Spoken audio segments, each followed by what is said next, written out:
18 రోజులు నన్ను జైల్లో పెడితే నేను భయపడతాననుకున్నారేమో. భయపడే ప్రశ్న ఈ అంబటి రాంబాబుకు ఉద్భవించదని మనవి చేస్తున్నా. ఎందుకంటే ఈ చంద్రబాబు నాయుడు గారి ప్రభుత్వం వచ్చినప్పుడే జైల్లో ఉండటానికి సిద్ధపడ్డానని కూడా ఈ సందర్భంగా మనవి చేస్తున్నా. నన్ను హింసించాలని, నన్ను జైల్లో పెట్టాలని చంద్రబాబు, లోకేష్ ఎప్పటి నుంచో ప్రయత్నం చేస్తున్నారు. ఎక్కడో దొరికాను, లోపల పెట్టారు. చూద్దాం, టైం విల్ కమ్ అగైన్. పరిస్థితులు మళ్ళా మారతాయి. ఈ పాపానికి వారు పరిష్కారం చేయక తప్పదని కూడా ఈ సందర్భంగా నేను మనవి చేస్తున్నాను. రాజమండ్రి సెంట్రల్ ప్రిజన్ నాకు పట్టుదలను పెంచే ఒక శిక్షణా కేంద్రం అని కూడా ఈ సందర్భంగా నేను మనవి చేస్తున్నాను. మరింత పట్టుదలగా, మరింత కసిగా ఎన్ని కేసులు పెట్టినా, ఎన్ని రోజులు జైల్లో ఉన్నా ఒక్క అడుగు కూడా వెనక్కు వెయ్యను. జగన్మోహన్ రెడ్డి గారి నాయకత్వంలో ఈ కూటమి ప్రభుత్వాన్ని ప్రజాస్వామ్యబద్ధంగా కూల్చేంత వరకు ఈ పోరాటం ఆగదు.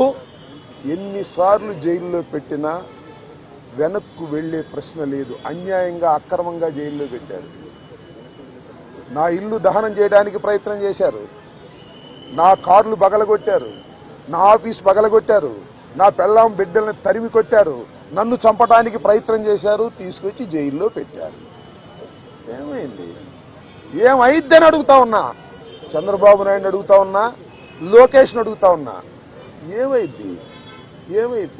ఏమీ కాదు. మళ్ళా కాలం గిరున తిరిగి వస్తుంది. అన్నిటికీ సమాధానం ఇవాళ చాలామంది మిత్రులు మాట్లాడారు. బయట జరిగిన సంఘటనలు నాకు తెలియదు, చాలా తక్కువ మాత్రమే, పేపర్లో ఉన్నవి మాత్రమే నేను తెలుసుకున్నాను. జైలు జీవితాన్ని నేను అనుకోకండి, ఎంజాయ్ చేశాను. ఎంత కఠినంగా ఉన్నా ఎంజాయ్ చేశాను.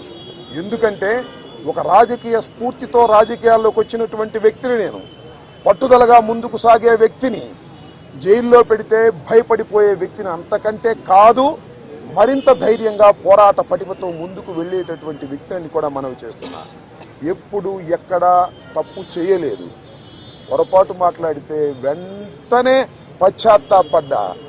పశ్చాత్తాపానికి మించిన ప్రాయచిత్తం లేదంటారే, మరి ఏమిటి? ఎంతమంది పశ్చాత్తాపడ్డారు? నేను తప్ప ఎవరైనా పశ్చాత్తాపడ్డారా అని అడుగుతా ఉన్నా. సరే, ఏది ఏమైనా టైం విల్ డిసైడ్. ఒకటి మాత్రం నేను చెప్పదలుచుకున్నాను.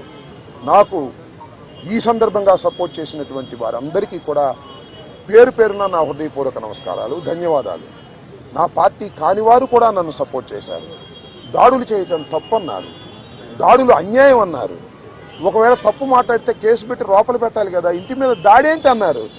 దాడి చేసిన వాళ్ళకు బెయిల్ వచ్చింది. దాడి చేయించుకున్న నాకు 18 రోజుల తర్వాత బెయిల్ వచ్చింది. ఏం చేయగలిగారు? ఏం చేస్తారు? దేనికైనా సిద్ధపడి రాజకీయాల్లో జగన్మోహన్ రెడ్డి వెంట నడుస్తున్నటువంటి వ్యక్తులం. ఆ రోజు రాజశేఖర రెడ్డి వెంట నడిచాం, ఇవాళ జగన్మోహన్ రెడ్డి గారి వెంట నడుస్తాం, తుదకంటూ నడుస్తాం. బొందిలో ప్రాణం ఉన్నంత వరకు జగన్ వెంట నడుస్తాం. ఏ విషయాన్నైనా, ఎన్ని కుట్రలనైనా, ఎన్ని కుతంత్రాలనైనా ఎదుర్కోవడానికి సిద్ధంగా ఉన్నామని కూడా ఈ సందర్భంగా మనవి చేస్తున్నాను. అందరికీ నా హృదయపూర్వకమైన ధన్యవాదాలు ఈ సందర్భంగా తెలియజేసుకుంటున్నాను. మళ్ళా రేపు వివరంగా గుంటూరులో ప్రతి విషయం గురించి కూడా నేను మాట్లాడతాను. ఇంకో అడిగితే అడగండి.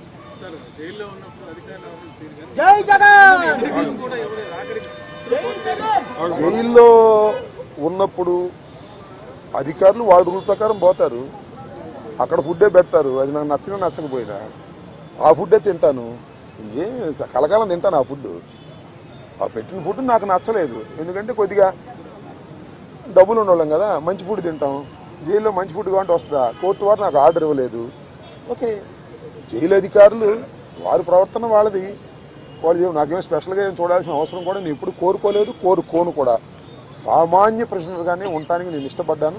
కోర్టు ఆర్డర్ ఇస్తే బయట భోజనం తిందాం అనుకున్నాం, కోర్టు ఆర్డర్ ఇవ్వలేదు. లోపల భోజనమే తిన్నాం. కొద్దిగా చిక్కినట్టున్నా, అయినా ఏం కంగారేం లేదు, ఏం ఇబ్బంది కూడా ఏమి లేదు. ఆరోగ్యం బ్రహ్మాండంగా ఉంది. ఆరోగ్యం మరింత పట్టుదలగా ముందుకు సాగుతుంది.